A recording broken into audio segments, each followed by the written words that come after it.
In this morning's Health Alert, there are two possible breakthroughs in the fight against the memory-robbing disease Alzheimer's. The first, a new computer program that helps doctors determine who's at risk for Alzheimer's in at least 9 years before those symptoms develop. Using a PET scan, researchers detected small changes in the brains of healthy middle-aged and older people. Researchers say low energy levels in the hippocampus area of the brain correctly signaled who would get Alzheimer's disease in about 85% of the cases.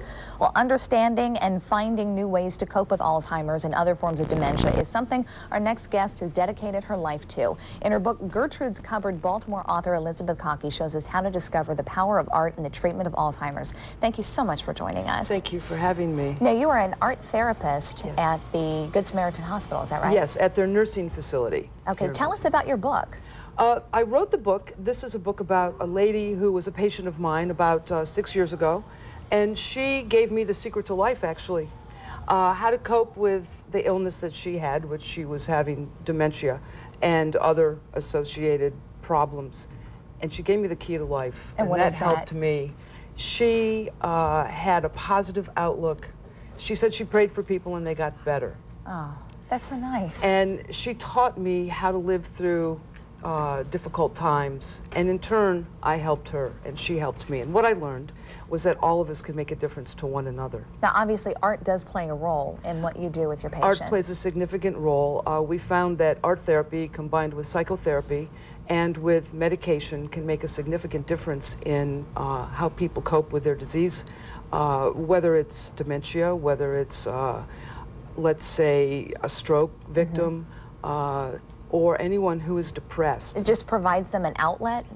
It provides them an outlet, and it also provides a social setting for individuals in a hospital setting or in a long-term care facility so that they come together. We always do this as groups, and they get to know one another when they might not have. Many people tend to isolate when they become ill or disabled. You actually brought some examples, is that right? I brought some examples. The differences that we found with using art therapy are pretty profound. It relieves depression, helps people cope with symptoms, and I have some striking examples here. The first picture is a gentleman painting day one.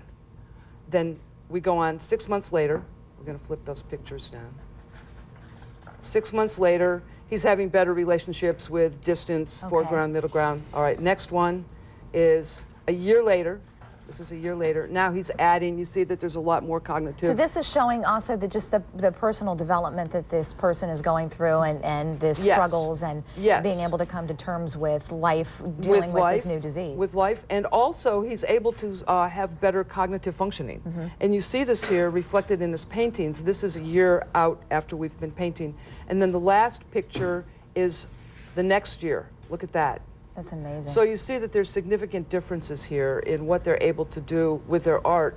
That demonstrates also what's going on upstairs in their brain. So we're making significant differences up there as well. We're literally creating new neurology. This has got to be so rewarding. It's rewarding, not just to me, but for the patients who are afflicted with these illnesses. All right, Elizabeth, thank you so much for joining us from the Good Samaritan Hospital. We want to find out more about your book, and if you would like to get a copy of Gertrude's Cupboard, the name again, Gertrude's Cupboard, and you can go ahead. It is recapping the mind stolen by the disease, and it's by Elizabeth Cockey. You can also check out her website at www.elizabethcockey.com, and it's also available at Amazon.com. Is that right? It is. All right, Elizabeth, thank you again so much. Stay with us. Animal Rescue is up next with a pet, a very large cat that needs a new home.